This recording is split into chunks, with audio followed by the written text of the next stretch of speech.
So how hard is it to actually transport a car from one side of Australia to the other? Well, that's what we're about to find out, because I have actually sold this 1 in 500 Australian-made Ralliarts, which I said I was going to hand deliver. I mean, how hard could it possibly be? I only have to travel 4,500 kilometers and go over an ocean. Because this car is going to Tasmania. So while we get this car ready for the first leg of the journey, let's talk about how we got the car to this condition, because this stuff definitely doesn't happen overnight. So what makes the Ralliart so special and valuable? Well, let's go through the list. So let's start at the engine. The Ralliart is powered by Mitsubishi's 6G74 V6, bored out to 3.6 litres, running forged piston and rods. The rods and mains both have ARP studs and bolts, and a balanced crank to finish off the bottom end. To make the engine breathe just a little bit better, we also have RPW's 100mm intake with individual internal rams. It also has a honed out throttle body and stage 2 NA cams with upgraded valve springs. That big thing on the front isn't a turbo, it is the V3 vortech supercharger from CAPA Performance Australia. The supercharger mount is a Rotex supercharger mount modified to hold the much bigger V3 vortech. And finally, the dress up kit. That is a mixture of custom stuff and Rotex. So what you guys just saw was weeks and weeks of work trying to get that car to look like that. So that's what we're going to go over now while I'm driving to Perth. So here we go, the first length of the journey. Now, of course, I could actually be driving the car and not towing it to Perth from Albany, but it's a 400-kilometer drive, and I really don't want stone chips, kangaroos, and anything else jumping or whacking the front of this car after we spent so much time getting this thing perfect. Now, the first thing we did getting the car ready was doing oil change, so let's go to that. So as you can see, Logan has gone and got the good stuff. He's got the good oil for the engine, for the gearbox. You got an oil filter, very nicely done, Logan, and a fuel filter, and he's got the green coolant, mate. Well done, high five. And this guy can now enjoy his car without having to worry when he actually gets it. Logan, give him a thumbs up.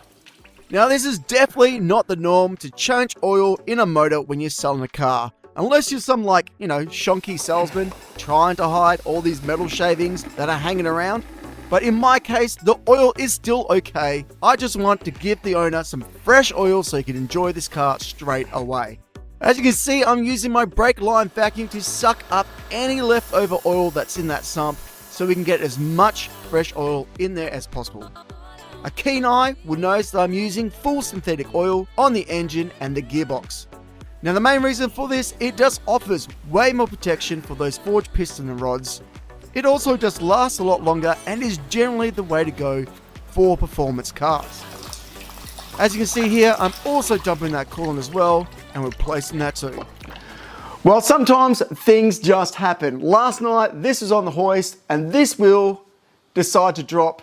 And what we found is this had split apart. And as you can see, that just breaks apart just like that. Pretty bad. And I'm lucky I got to it before we obviously sent the car off to the new owner. So what we're going to do is we're going to take the one off loud one and we're going to put it back on this one and get it back together. But that is crazy. And I'm glad it happened now before I had to drive it to Tasmania. Now, for anyone at home that thinks this is a bit dodgy, you are correct. But K-Sports has fixed this issue up and you can buy new tops for them if you want. Luckily, Loud One has a good one, so I'm using that and I'm going to put that on the Ralliart to get it back up and moving. Now, when I was looking over the engine, I've noticed that this fuel line is starting to crack. This is aftermarket stuff. It's really cracked on that reg. I'm surprised it's not leaking. So what I'm going to do is I'm going to replace it, but I'm also going to change this to an AN fitting on both ends. Put some nice AN fittings on there, so if the owner ever wants to change to like braided line, they can do, and it's a really simple and easy thing to do instead of trying to source all this custom stuff. Happy to do it, and it will make it a lot easier for me anyway to install the new hose. So let's do that. Now, it's pretty common to see an adjustable aftermarket regulator on these engines when boost is being introduced. The reason for this is a 1-to-1 ratio reg. So for every 1 psi of boost, the regulator will add 1 psi of fuel pressure to the preset fuel pressure. Now, what I've got on my hand now is what the factory regulator is. This is bolted directly onto the fuel rail, and my first job is to chop it up and stick it into the lathe. The reason why I'm doing this is I want a smooth surface so I can weld a fitting onto it. Once I'm done, I then take it over to my vise, grip it up, put an old screw in so I can keep everything centered, and then I weld it up. This is the finished product, and as you can see, the hole inside it is a lot bigger. So if you were putting this on the inlet of your fuel rail, you would have much better fuel flow. It doesn't really matter on the outlet of the reg, but it's just something that I always do anyway. Now that we've got that fuel line done and I've changed the fuel filter underneath the car, that's not going anywhere. We're into this spot here. This is my temporary painting booth. And this is where we're going to paint the front bumper. Wish me luck. Some of our OG subscribers will remember this man, Brody. And I have put him out of retirement to come help me, aka Brody does 90% of the work, paint the front bumper. Now normally you would sand the whole thing back and you would start the whole thing from scratch. We are not doing that. Brody reckons all this needs is a repair, which I was slightly worried about, but he is the expert, and as you saw from the beginning of this video, the car looks amazing. So let me show you how he did it. Here we have got high build primer. Mix this 4:1 like it says on the can. As long as you can read, you can mix it. We're going to use PPS cups to mix it up. We've got the measurements on the cup, make it easy. Less wastage, less rubbish. Let's mix it up and start spraying.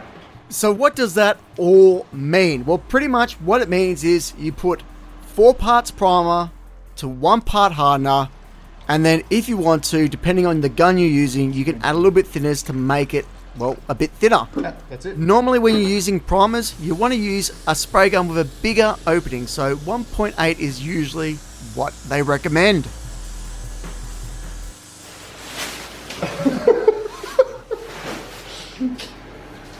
That was good. So if you haven't guessed already, it's the next day. So what we ended up doing 2 coats of the putty primer on the front bumper and the lower splitter. And what we also ended up doing was leaving on a gas heater until this stuff flashed off. Now it's time to sand. And with Brody guiding me, we came up with a great finish. So first thing we did is Brody hit it with 240 sandpaper on the Orbi, just taking off anything that was high-rised. We then went over it with 320 just to take out those big deep scratches. I then gave it a slap and a tickle with 500 sandpaper. And then me and Brody both went over it with water and sanding it down to get it ready for paint.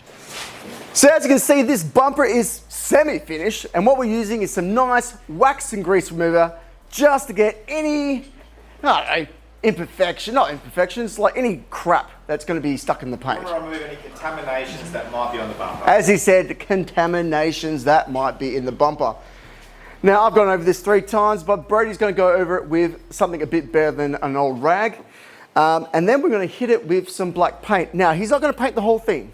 He's just painting these areas that are grey, and then you're going over the whole thing with a clear coat. Is that correct? That is correct. There you go. Look, see, I know what I'm talking about. So yeah, pretty much this is what you guys can do, or this is what they pretty much do when they're patching up your bumpers on your cars. When you take them into the workshop, pretty much this is how they do it. I've never done this way, so I'm excited to see how it actually turns out. Wax and grease remover. And that is why you should wear a mask around this stuff. Anyways, Brody's mixing the base coat, which for some reason is completely different to high filler. This base coat is a 1-to-1 mixture of paint and thinners. No hardener is needed for this. We are using a 1.4 spray nozzle, and we are doing 2 coats with a 20-minute break. So Brody, how's this going? So that's clear? This is clear coat, high solid clear coat. And you're putting in hardener? Yeah, so 2 parts clear, 1 part hardener, and I'll probably thin it out 10%. There you go, sweet.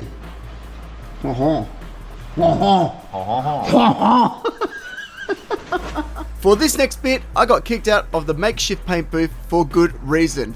Just look at that mist in the background. This would have just destroyed my camera.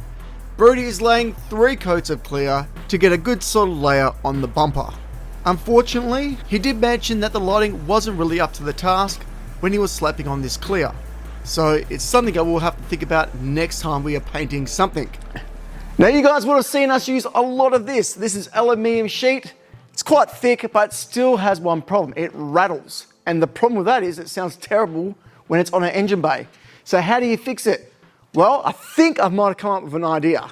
Now, I have been waiting to do this for a very long time. Even though it's just for looks, it is nice to keep the dress-up kit on the car. You never know when someone's going to come along and want to look at your engine bay. And the last thing you want to do is hear a rattle from your engine bay when you start the car. So my idea is to use some spare sound deadening stuff that I had lying around the house. It's pretty easy to use. You just cut to the size you want, clean the surface, peel off the paper from the back, and stick it onto whatever you're sticking it onto. Now, if you listen to the before and after,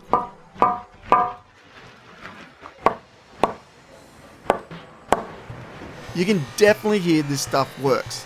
Now all I gotta do is give this stuff a quick polish, reinstall the parts, slap this bumper on so Brody can cut and polish the whole car, and then it's ready to take to perf. Well guys, I've just rocked up to where we're putting it on, and apparently it's not going on a train anymore. Nope. The company that I booked it through, they said it was going on a train. They've booked it to go on a car carrier, so it's going on truck. So yeah, a bit disappointing. The only saving grace is, look, they've got a nice Porsche over there. So, I mean, it can't be that bad, but I'm a bit disappointed. I thought it was going on train in the carriage, but it's not. It's going on an open truck.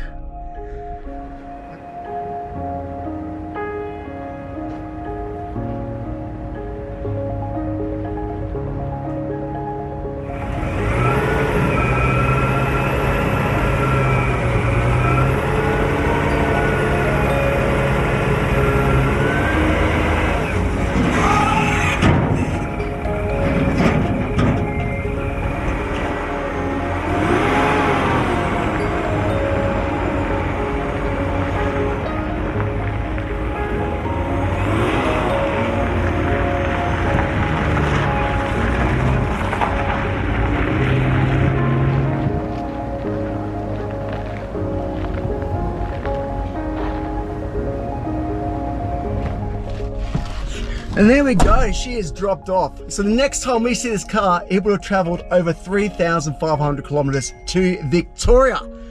So that's pretty exciting. Hopefully it gets there well. I'm a bit upset about it not being on a train, but this is how it works over here, you know, so it's sad, but this is what's gonna happen, all right? So next time we will see the car in Victoria.